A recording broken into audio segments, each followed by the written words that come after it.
A portable oxygen concentrator he can take with him. It's been a while. 8 years ago. Ever since the Value jet crash in Florida, however many years ago, it is illegal and restricted for one to carry oxygen aboard the aircraft, unless it's something like this. The irony of that is, although that crash was quote-unquote oxygen related, it was a chemical issue. It wasn't a gaseous issue. It had nothing to do with anybody's tank or anything else. But the overreaction is you can't take tanks on, even if they're empty. It used to be you could take empty tank. I don't know what the hell an empty tank is going to do for you. But you could take an empty tank from here to Miami and get it refilled in Miami, use it while you're there, drain it, come back. You can't even take an empty one on board an aircraft now. And in fact, when oxygen is supplied by the airline, it is basically the equivalent of another ticket. I think you said $200. It's probably, depending on where you're going, probably more than that now. Well, I was going to Panama, and to get my oxygen, I had to get it through the fire department in Panama. And they flew it over to the Pearl Islands for 4 days of oxygen. That was $600 or $700. It's amazing.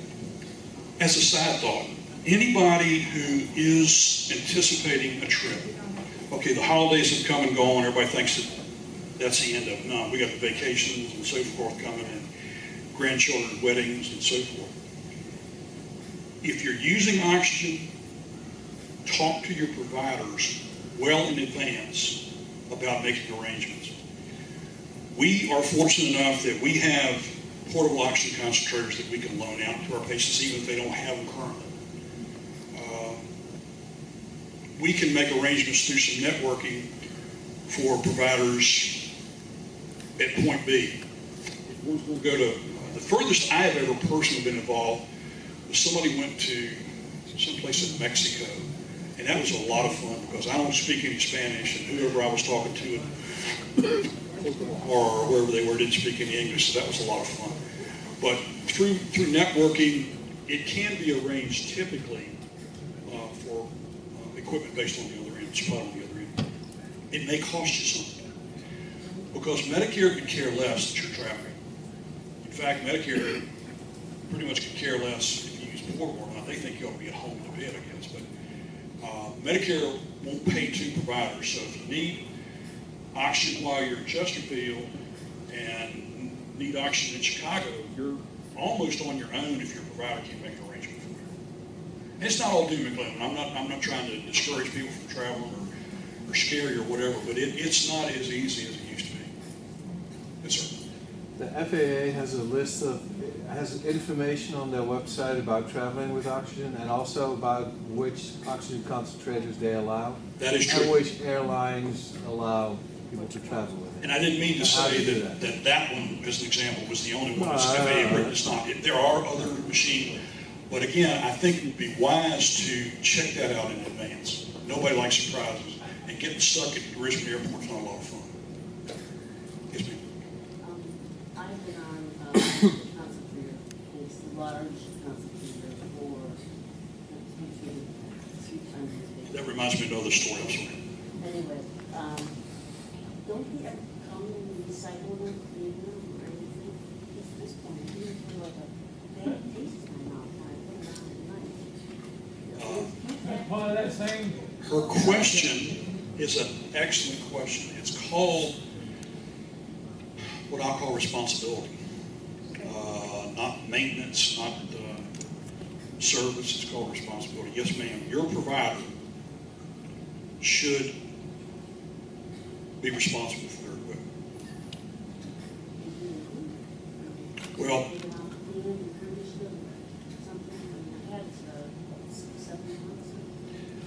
there are filters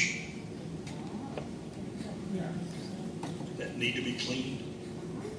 7 months. Sounded like you didn't get real good instruction day one, perhaps. Her question is an excellent one. What about having a concentrator or a wheelchair or a jet nebulizer, whatever, forever, and nobody ever serviced it? There are phone numbers and dealers on It should be on every piece of equipment you have, whether it's a hospital bed or a bedside commode or whatever. You need to call your provider. Really, you can come out and bring the numbers on, which is a certain number that can change. That would be ideal, yes ma'am. But I think she has just hit on an interesting point that, again, is a whole another topic of discussion. Yeah, if you've not seen or heard from anybody, that probably means you don't get replacement cannulas, things like that. I am a respiratory therapist who's been doing this for a long time. I recommend, and it's in our literature, as a company, we recommend that this piece of plastic be changed every 2 weeks. Yeah, it gets hard. I'm looking around and I'm seeing people going, oh my God. I change mine regularly. I probably drive my company crazy. You should. Number one, you shouldn't have to drive them crazy. That's part of the service. Well, they don't say I do, but I probably Is do. it the patient or the provider to say, we need to replace these cannulas? Do you have a instruction booklet from your provider? That has to do with. You should have that. If it's an accredited provider, and I'll welcome any comments from Peanut Gallery here. Okay, do. This thing gets dry, it gets hard, it's uncomfortable. Sir, That was the question. What goes wrong with them? Can you clean them? Do they need cleaning? yes, sir. Periodically, it needs to be wiped off with a moist tissue or a soft cloth. No alcohol, no Vaseline, anything like that, because all that do is dry the vinyl faster. These things can get brittle. Cut you. They will cut you. It's a potential infection control point, but it's a comfort point. I mean, it's just a common sense issue. When we set up somebody on oxygen, they get a quantity of cannulas in what's called a setup bag.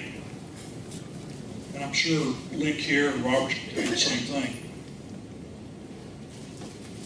We put a quantity of disposable, because these things are disposable. And that's a key word. They need to be used and thrown away, not used forever. Same thing's true with the humidifier. It always interests me when I'm on call on a weekend and I get a call from somebody who may live in LOUISA, but not be one of our patients, who want to know if they can get a humidifier bottle from us. Well, sure you can, but why? Well, my company from Charlottesville or Fredericksburg or draw a line and fill in the blank, doesn't give it to them. And folks, that ain't good. They're required to give it to them. One would think. It's part of the service. And one more time, I don't wish to offend anybody with their politics, but if you think it's bad now, you just wait a while. Because it may come to the point that you have to clean your own cannulas. And you may have to recycle. Does it hurt to use the antibacterial wipes on cannulas? Will they? As long as it doesn't have any alcohol. Just read the little label. If there are any methylparabens or alcohol or anything like that, it probably isn't going to hurt it in the true sense of the word, but it's just going to dry out faster. And a dry, hard, brittle cannula is uncomfortable. Hence nosebleeds, things like that. They give the both a 5 years, 23 months, but I have to ask you. Well, at least they supply them. Yeah. How often, I don't have that kind of a machine, because I have liquid, but I have a lady that I don't take care of. She has that machine with that humidifier bottle. They haven't supplied her with a new one, and I noticed the other day it wasn't healthy looking, and I washed it with mine on soap and water and rinsed it super good. Was that all right, Kevin? You're a good neighbor. That was good. I can't imagine why a provider who starts a new patient discharged from Chippenham this afternoon wouldn't give somebody at least 2 of these. Use one for a while, top rack dishwasher, Okay. wash it out, whatever. Use the other one, swap them back and forth. The problem is they start wearing out after a while. The threads get loose, they leak. The little diffuser on the bottom stops up. There are all kinds of issues. The things need to be used and thrown away. Okay. Yes, ma'am. When I got mine, I was looking for the instructions. They had given me only one bottle when I got it. When I went through the instructions, So they change the bottle every, what, 2 weeks or so? And, use a vinegar solution to disinfect when, and let the thing air dry, you know, while you use the second bottle. And then when you switch back again. Hard to do if you only have one. Yeah, when you, that's why I asked them, I told them I need another one, but they gave me one. But I mean, that's what was in the instructions.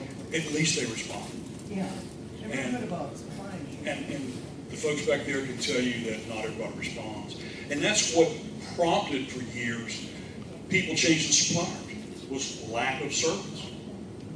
I mean, this country, unfortunately, doesn't seem to know what service is anymore. So I guess it's dwindled down to home care provider. Costs money, service costs money. Especially with gas or diesel at $4 a gallon. Yeah. And if there is a strong justification for a company like mine and theirs to have portable oxygen concentrators, it's so you don't have to go to grandma's house every 2 weeks with a truckload of tanks. At the very least. Now, is it worth the difference in the price? Over time, sure. In fact, there are a couple of different systems available called home fill that you can plug a tank onto the concentrator and refill it. That sounds wonderful, but they're pricey and you can't use just any tank. It has to be a unique tank, a unique machine. So if I win the lottery and start all over again, then I'll invest in all that kind of technology. It's awfully hard to do that at this point. I'm ready to close, but I'm going to pass around the one single item that I have probably gotten more new business from. When I say new business, somebody who is on oxygen, who's not satisfied with their provider or whatever. Because for some reason, providers don't want to stock these things. They don't want to make them available. This is nothing but a little hunk of foam that goes over the earpiece. They're called ear cushions. They cost about 8 cents. Well, a little more than that, obviously. But I am told, and have been told quite a number of times, that other providers don't have those things available. We put them in all the bags when we start off. They don't always get used, but they're there. Roger, what I always liked was swivels. Okay? I was on 6 liters, and I had 2 concentrators, one upstairs, one down, and 50 feet of cord in each one, but it didn't work. So I went to 225 with swivel. So it wouldn't get all gnarled up and twisted and carried on. So I went upstairs, I kept the second tank, and had the Centennial at the bottom upstairs, I didn't switch. Excuse me, I got this damn lifesaver on my. But swivels, people don't seem to use swivels at all. What he's talking about is a tubing connector